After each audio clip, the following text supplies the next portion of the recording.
They said the Crest had burned 37 men before the winter was out.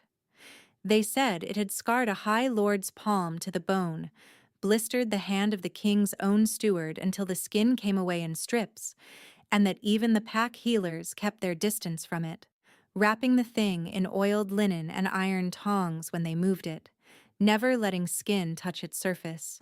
They said the Crest chose, and it chose cruelly, and that any man who tried to claim it by force would carry the proof of his presumption for the rest of his shortened life. They had not said anything about her. Nara had been 3 years in the Veldmore Keep's records room when the Crest first came into her hands, and she had not known what it was. She had thought it was a brooch. She had thought it was a piece of the old lord's scattered effects, separated from a coat or a riding cape, and she had picked it up from the flagstone floor and set it on the sorting table and gone back to her ledgers. She did not feel heat. She did not feel anything but the familiar cold of the records room, the smell of old parchment, the draft from the high, narrow window.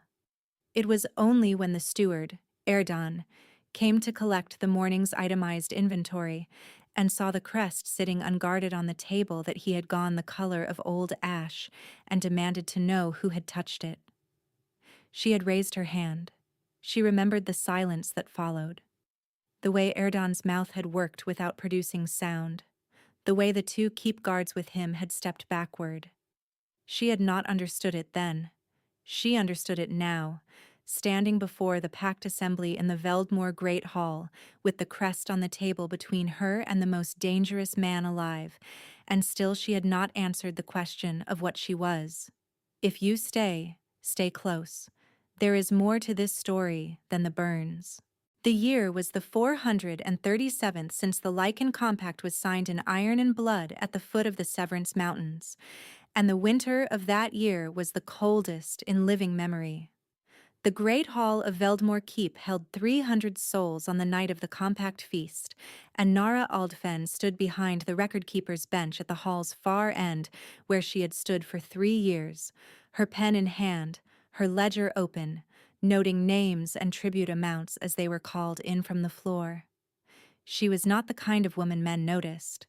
She was plain in her dress and careful in her movements, and had learned early in her tenure that the easiest way to remain unmolested was to remain invisible, and she had become very good at invisibility. She was 24 years old and had been a ward of the Veldmore Record Hall since her family's house had been stripped, and her father's name erased from the compact registries 7 years before, following accusations of treaty fraud that no one had ever fully proven and no one had ever fully dropped. Her station was keeper's assistant, which meant she was permitted to eat from the secondary kitchens and sleep in the records alcove, and enter no room in the keep without a countersigned pass from the steward. It was not a life. It was a contained absence of one. The Compact Feast was the one night in the year when that absence brushed against something larger, because the Compact Feast was the one night in the year when the Alpha King came to Veldmore. His name was Kale. That was the only name anyone used, the same way you did not name a cliff or a river, because the thing was too singular to need a second word. He had ruled the Lichen Compact for 9 years from the Ironhold seat, and in those 9 years he had not been seen to bond, had not taken a claimed mate, had not appointed a Luna of record. The council grumbled. The foreign packs watched and waited. And every year at the Compact Feast he sat at the high table at Veldmore, and the Crest of his office sat before him on its iron stand, and no one touched it, and everyone kept their distance, and Nara recorded the tribute counts, and did not look at him directly because men like that noticed when they were studied, and she had learned to be invisible. She had been invisible for exactly as long as it took Erdan to escort him to the records room. The visit was not unusual in itself. The Alpha King reviewed the Veldmore Compact ledgers at every feast. It was one of the few administrative traditions he had not discarded from his predecessor's reign, and Nara had simply been present each time, working, setting ledgers on the review table, and removing herself to the far end of the room in the manner of someone whose existence was incidental to the purpose of the space. She had never spoken in his presence. She had never been required to. Erdan managed the room, and Kale read the ledgers, and Nara stayed very still by the window and counted the seconds until she could go back to being no one. On the night of the 437th Compact Feast, Kale looked up from the tribute ledger at the exact moment she passed behind him to retrieve the Eastern Partition rolls, and she had felt the weight of his attention like a hand between her shoulder blades. She had not stopped moving. She had not turned. She had carried the rolls to the eastern shelf and sorted them and come back to her position by the window, and stared at the frost forming on the stone sill, and told herself it was nothing, and the weight of his attention had not lifted. He said, 3 minutes later, without looking up from the ledger, "The records for the Aldfin account. Bring them." Erdan had gone still. He had looked at Nara with an expression she could not fully read. Warning, or calculation, or something colder than either, and then he had said, smooth and quiet, "The Aldfen account was sealed by order of the Compact Tribunal, my king. It is not in general access." A pause. "I did not ask you where it was. I asked her to bring it." She had brought it. Her hands had been steady. She had set the sealed account folder on the review table and stepped back to her position, and Kale had read it without speaking, and she had stood in the cold and not moved. And when he finally closed it and looked at her, she had looked back, because she was 7 years past learning to stop herself from looking at things that frightened her, and what she saw was a man who was tired in a way that had nothing to do with sleep. That was the first crack, though she did not know it. She catalogued it as a curiosity and filed it away. The crest had gone missing from its iron stand during the feast. The uproar had been contained, briefly, by Erdan's assurance that it had simply been displaced during the evening service and would be recovered by morning. It was recovered. By morning. From the records room table. And Nara had been in the records room all night. They took her before the assembly at first light. She touched the crest, Erdan said. His voice was very controlled, and his eyes were very cold, and the hall was very silent. "Deliberately, my king. A ward with no standing, no bond claim, no registered blood. She should not have survived the contact." Nara stood at the center of the hall and looked at the crest on the table between her and the high seat, and waited for the heat she did not feel. The assembly waited with her. 300 people waiting for her to flinch from a thing that had burned 37 men, and she could not flinch from something she could not feel, and she could not explain the absence. A woman near the front of the assembly said, loudly enough to carry, "Perhaps she is merely too worthless for the crest to bother." Several people laughed. The woman's name was Daya, and she was first in Kale's council, and her contempt for the ward from the records room was both absolute and entirely impersonal, which made it somehow worse. Kale had not spoken yet. He sat at the high table with his hands on the arms of the chair and his face arranged in an expression of complete neutrality, and Nara could feel the weight of his attention again, heavier than the cold, steadier than the fear. "Aldfen," he said, finally. She met his eyes. "Touch it again." She heard the assembly shift. She heard Erdan make a sound that was not quite an objection. She crossed to the table and picked up the crest and held it flat on her open palm and felt nothing, nothing at all. And the crest sat on her skin like a piece of old bronze and gave no heat and made no mark, and the assembly went from silent to something beneath silence. Kale stood. If you have ever watched a room rearrange itself around the movement of a single person, every body turning toward him without volition, the air organizing, then you know what Nara saw in the next 3 seconds. She held the crest, and she did not flinch, and he crossed the dais and came down the 3 steps to the hall floor and stopped in front of her.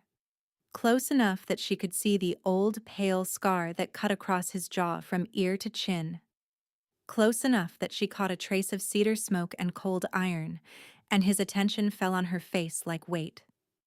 "You do not feel it," he said. It was not a question. "No," she said. He looked at the crest on her palm for a long moment. Then he looked at her hand, then at her face, and she saw something move behind his eyes that she could not name, something he sealed off in the same moment she caught it. And when he spoke again, his voice was the same level, controlled baritone that gave away nothing.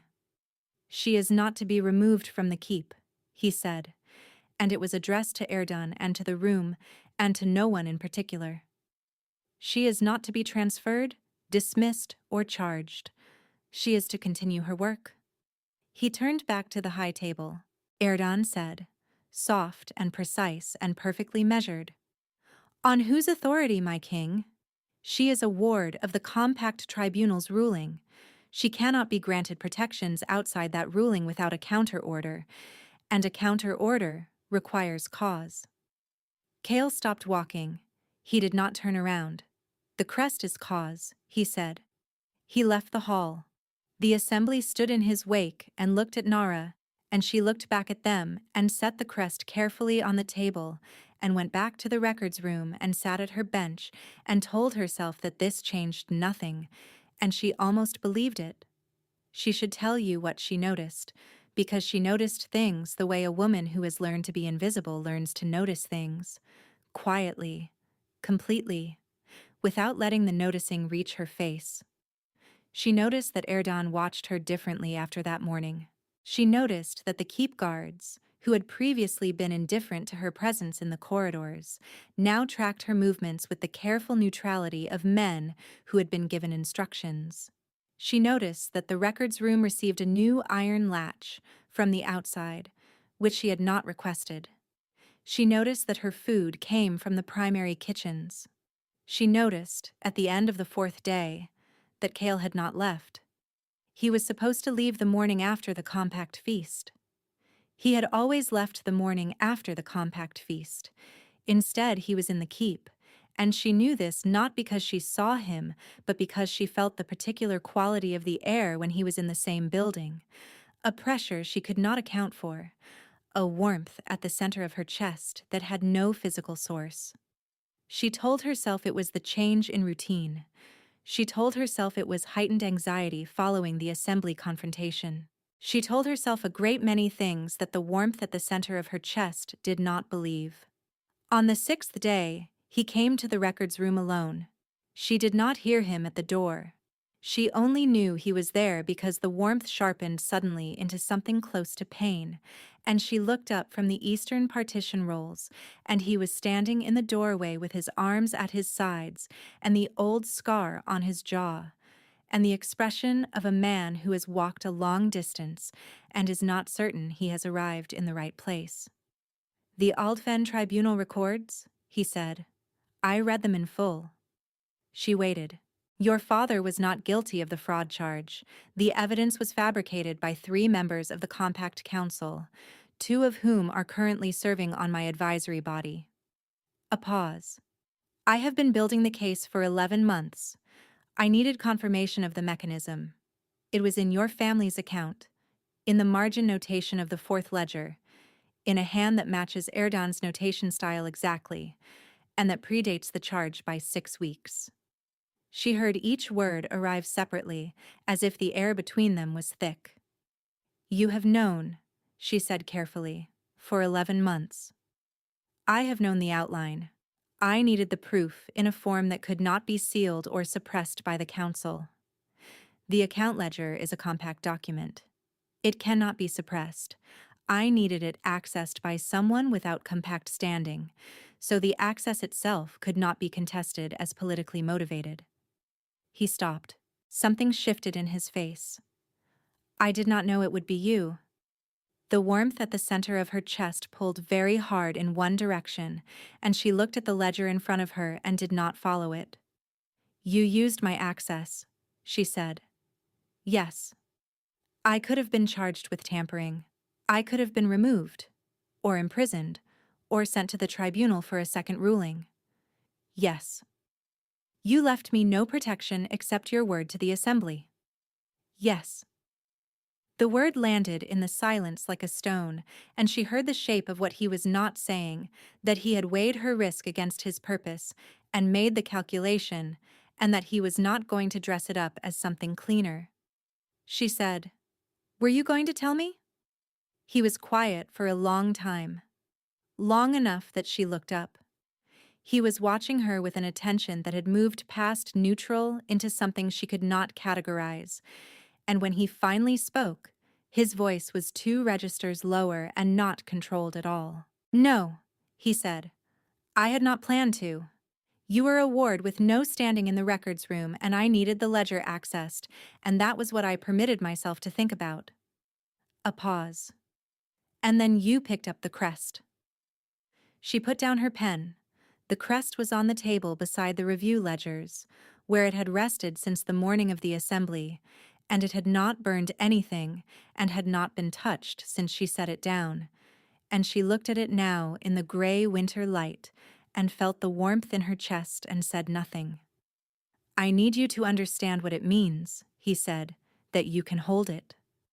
I understand that I cannot explain it. That is not the same thing." He crossed the room to the table and picked up the Crest himself, and she saw him hold it without flinching, and she realized she had never considered that he might be able to hold it. Perhaps the question was not whether the Crest burned, but whether it burned indiscriminately. He set it back down and looked at her. "It is my family's mark. It has been in the Ironhold line for 200 years. It burns because it carries a bound ward, a recognition seal.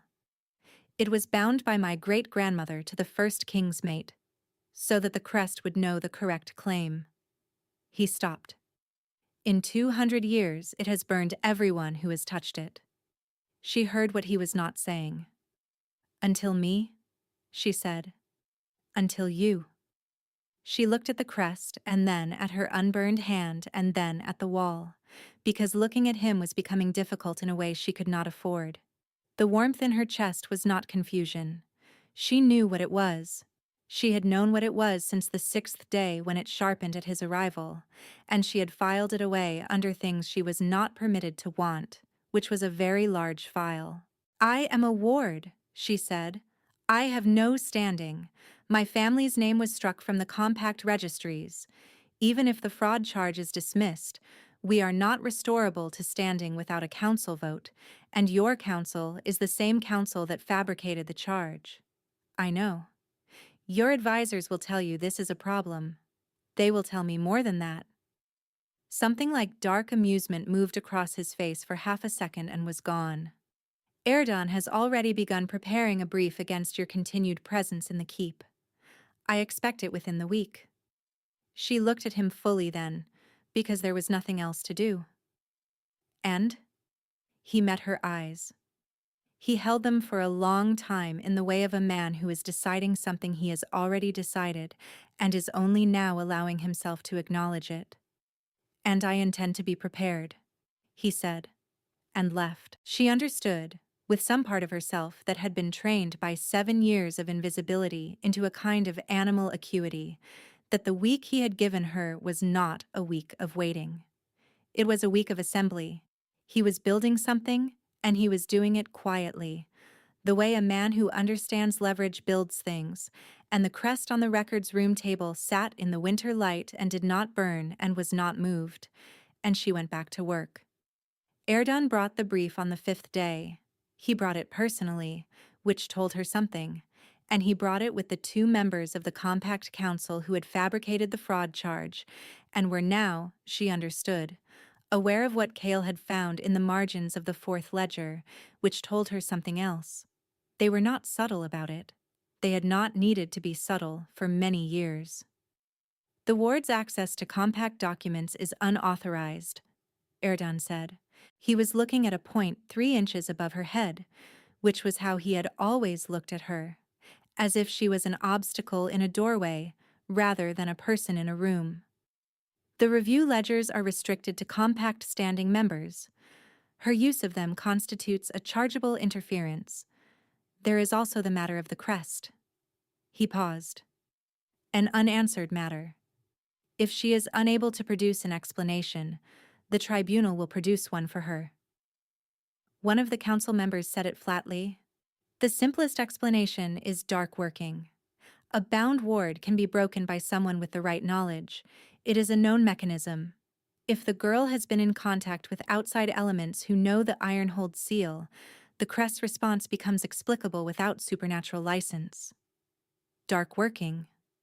She turned the phrase over in her mind, very carefully, and understood that this was not an allegation. This was a sentence that had already been written. The tribunal would find what the tribunal was directed to find, and what it was directed to find was treason, and treason for a ward with no standing and no family name, and no counter voice on the compact council was a thing that did not require a long process. She said, "I would like to speak with the Alpha King." Erdan smiled. The smile was the kind that sat on the surface of a face and had nothing behind it. The Alpha King left Veldmore this morning. She felt the warmth in her chest go very still. He is on the road to Ironhold, Erdan continued. He has compact obligations that cannot be deferred. I am certain he will review any correspondence regarding the tribunal's findings when he returns for next year's feast. Another pause. You are to surrender the records room to my care. You are to go to the holding ward in the lower keep until the tribunal convenes. You are to make no attempt to communicate outside the keep. Is that understood? The holding ward.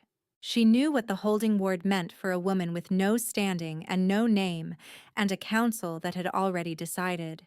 She said, yes.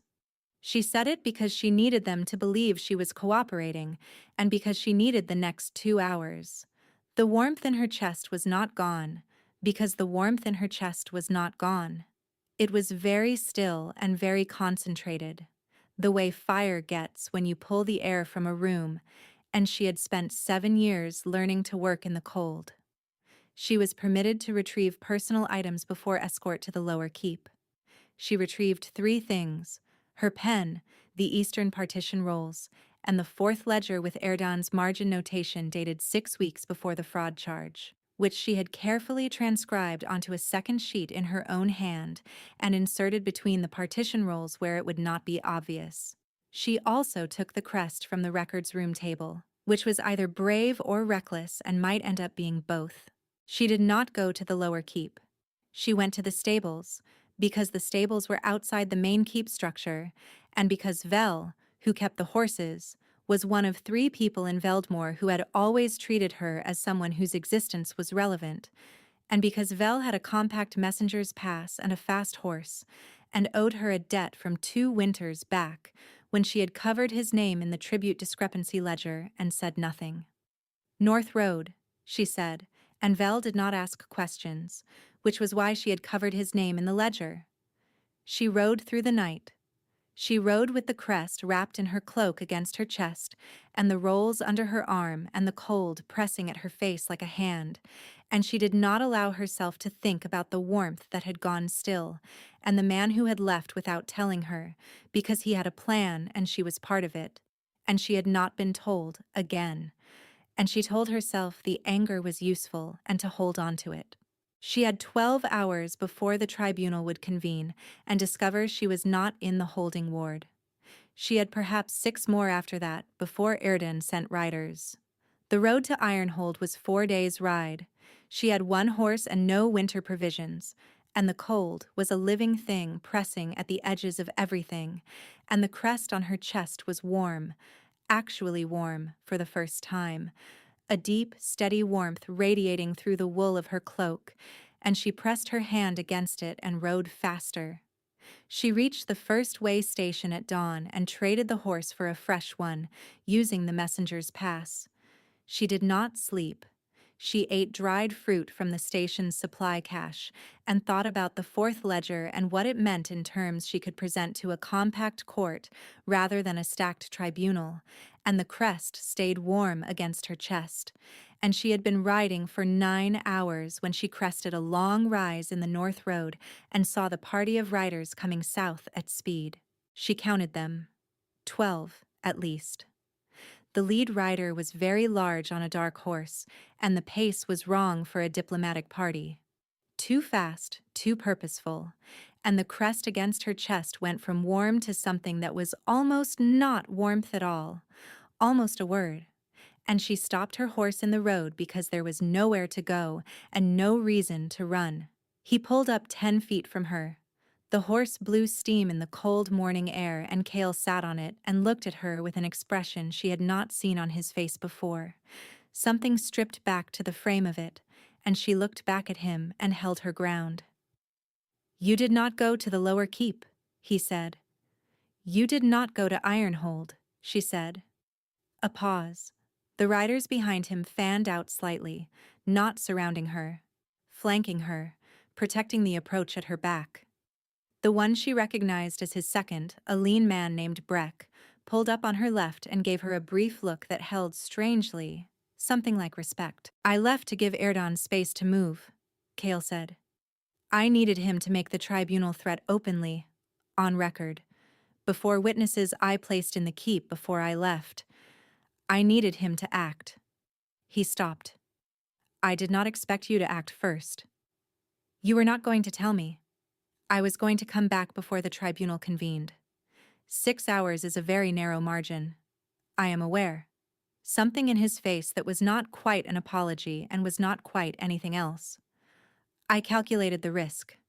She reached inside her cloak and pulled out the Eastern partition rolls and held them out, and the fourth ledger with the transcribed margin notation was between them, and she said, "The original notation is in Erdan's hand, cross-reference to a date 6 weeks before the charge.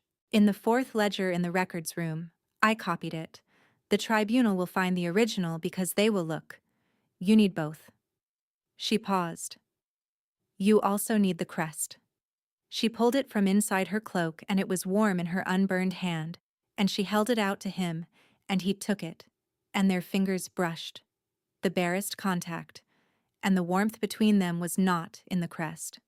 It was between their hands, a jolt of it, a recognition that landed in her chest like something snapping into place that had been straining against its housing for 9 days, and she heard him exhale once, sharply. He held the crest in her eyes and did not move. "Come back to Veldmore," he said. "They will convene the tribunal. Let them convene it. I will be there." She looked at him on the dark horse in the winter morning, and the warmth in her chest was a very steady and very specific thing, and she said, "You used me without telling me. Twice. Yes. I want that not to happen again." He was quiet for a moment. Then he said, "That is a reasonable thing to want. That is not an answer." He met her eyes, and something in the controlled architecture of his expression came undone in a very small and very complete way, the way a single stone shifts before a wall begins to move.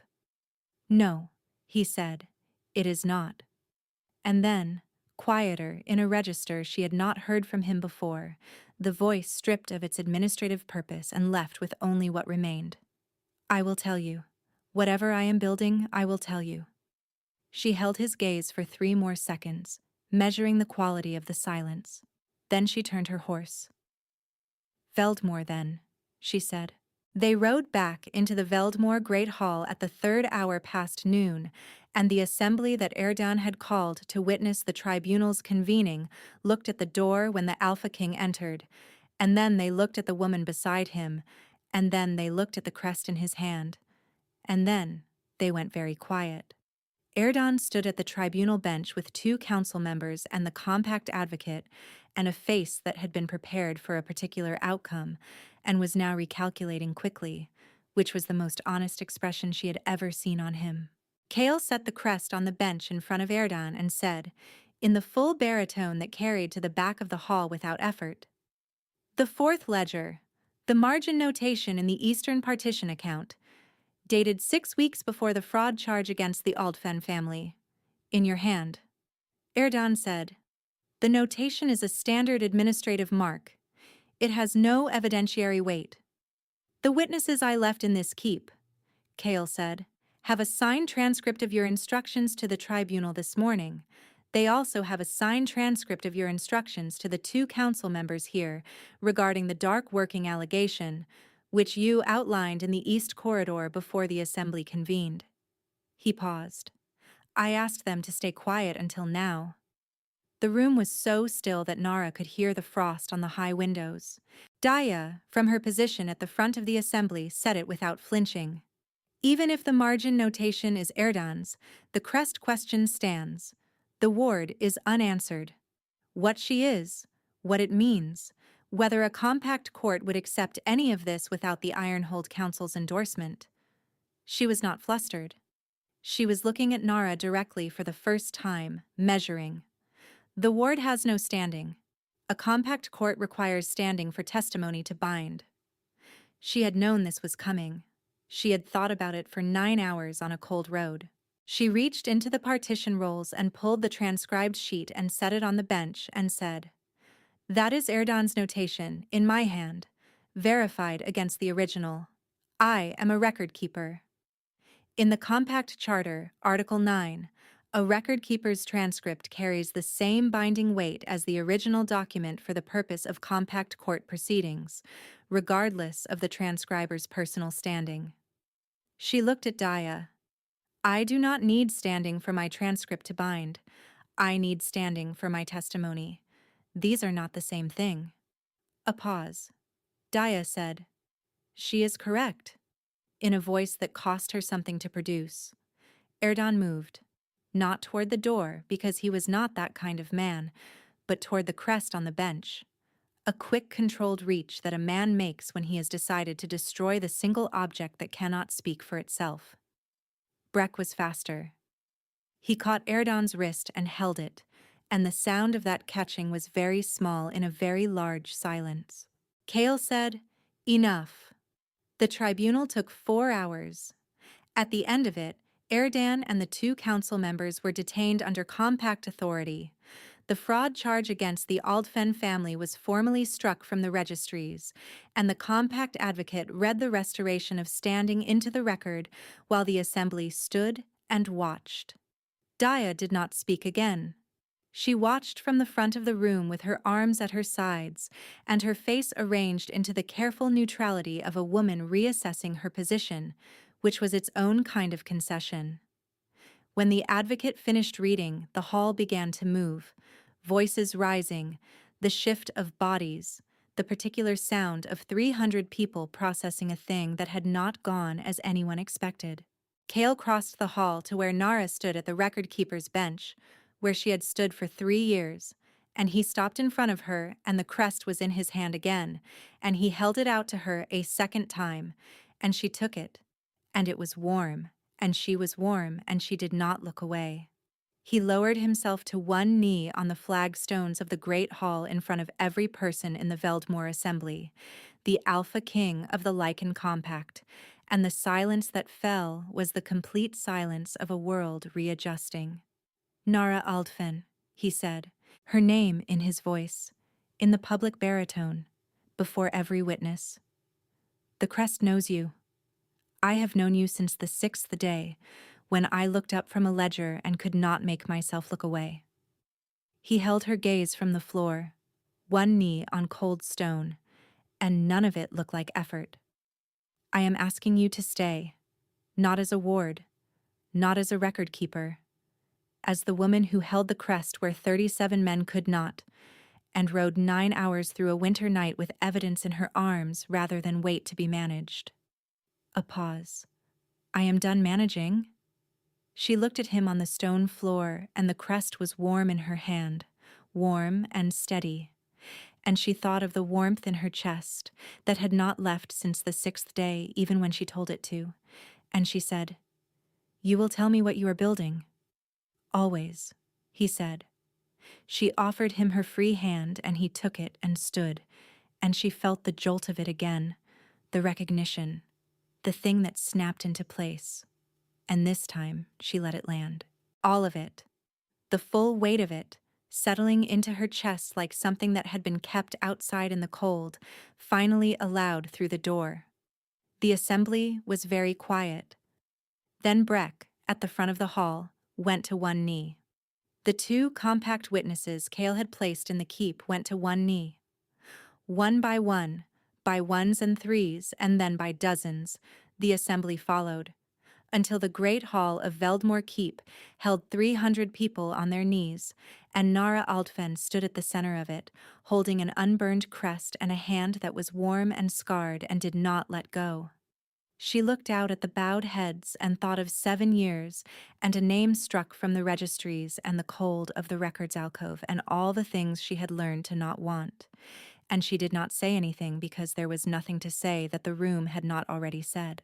In the weeks that followed, the compact court processed the fraud charges and the council vacancies and the Aldfen restoration with the machinery of a large institution performing a correction it had long resisted, which was slow and comprehensive and not remotely satisfying in the way that the single hour of the Great Hall had been satisfying. Dia submitted to a compact review of her advisory position, which surprised no one, and resolved into a demotion that was almost too neat. And the 2 convicted council members were removed to the severance tribunal at the far end of the compact territory, and Erdan's brief against Nara was stricken from the administrative record with a formal note that the record-keeper's office entered with visible relish. The Crest stayed with Nara. That was not a formal decision that anyone made or any council endorsed. It simply went where she went, and no one argued with it, because no one was willing to demonstrate whether they could hold it. She was in the records room at Ironhold, which was larger and colder and better organized than the one at Veldmore, on a morning in late winter when Cale came to the doorway and stood there in the particular way of a man who is not going to announce himself and would rather be noticed naturally. And she noticed him because she always noticed him now, the warmth at the center of her chest an accurate and reliable compass. She looked up. He said, "The Aldfen House records, the originals, they were in the Ironhold archive, not the compact registry. They were never formally struck. Someone put them in a sealed storage partition in the year they should have been destroyed, and they have been there since." She put down her pen. "Someone," she said. "Someone," he said, with the particular expression he used when he was not going to tell her everything yet, and she was going to find it herself, which she had learned to recognize and had decided to mostly tolerate. "The partition is unsealed. When you want them."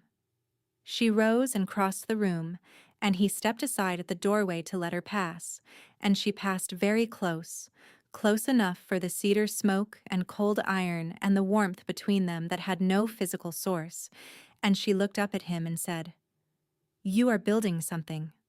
I am building several things, and you are going to tell me." He put his hand against the doorframe, not touching her, holding the shape of the almost touch. "I was going to start with the Aldfen records," he said. "But yes." She went to find them. He went with her. The archive was long and dim and cold, and the partition at its far end had been sealed with a plain iron lock that had not been touched in 7 years, and when she opened it, the files inside smelled like the records room at home had smelled before home stopped being a place, and she stood in front of them for a long moment with her hand on the shelf. He did not speak. He simply waited, the way he had learned to wait when she needed a thing to settle before she named it. The crest in her pocket was warm. She took the first file from the shelf and opened it and began.